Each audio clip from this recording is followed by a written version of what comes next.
MMABadass.com here at the Mr. Olympia Expo at the Xyience booth with Dan Hardy. Dan, I just wanted to start out by saying thank you for doing the interview and say congratulations. Tough fought loss, but it must be nice to have a bonus.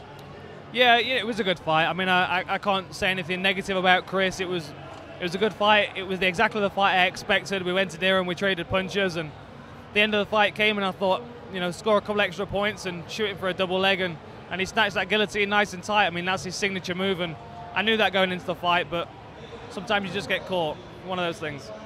A lot of fighters say that in the end, at the end of their career, the losses were more beneficial to them than actually the victories were. You feel that way about this fight? Do you feel you took something away from it?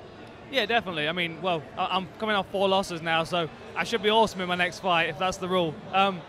Yeah, I always learn more from losses than wins, definitely, and I think that's because, after a loss, you can get back in the gym, you can beat yourself up about it and learn from it, and you've got a bit of motivation there to get in there and improve. I've decided after the last fight, there are a lot of improvements I need to make, and the UFC are giving me another fight, so I'm going to take some time off, and I've got some traveling to do, train with a few different guys, and just make some improvements and come back stronger. That's the plan.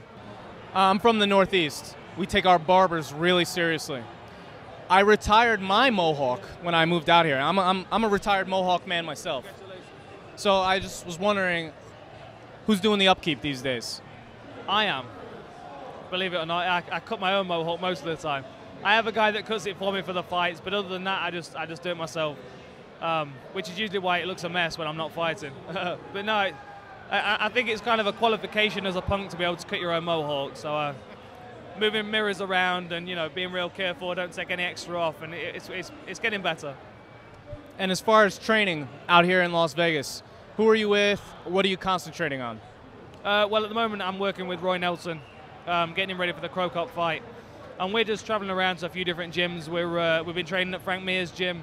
I've been invited to a few other places, over to Vanderlei's gym, and Vitor Belfort's offered me some help, and Gray Maynard. So really, I'm just traveling around, just training with different guys, and just trying to make some improvements. I mean, Roy Nelson's the main guy I'm working with. He's working on my wrestling, my jiu-jitsu with me, and trying to get his striking a little bit crisper for the Crow Cop fight. And it's a mutually beneficial training camp for us. We're both working with each other and benefiting from it. So Vegas is just awesome for training. I mean, there are so many good guys here, and everyone's accessible, everyone's very friendly, so it's just the right place to be right now. UK fighters, we're not wrestlers. We don't have a wrestling, pedigree in England. So the best thing for me to do is to focus on wrestling for MMA, because I'm not going to the Olympics anytime soon. I don't need to be competing at a high level at wrestling. So there's a lot of stuff I can cut out and just kind of streamline my learning curve to, tailor to MMA.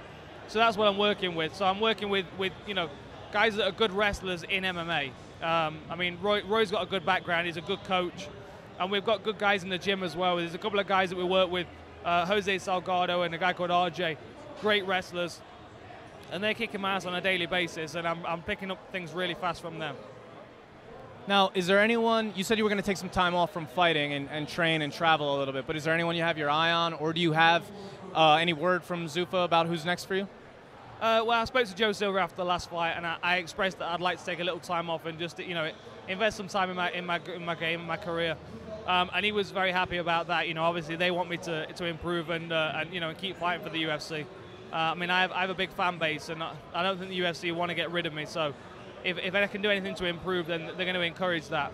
As far as the next fight, we've not discussed it at all, to be honest. I'm taking a break from thinking about opponents and picking fights with people, so I can really just focus on myself. But when the time comes, I'm looking forward to getting back in there. I'm itching to get back in the cage now, but it's just not the right time at the moment.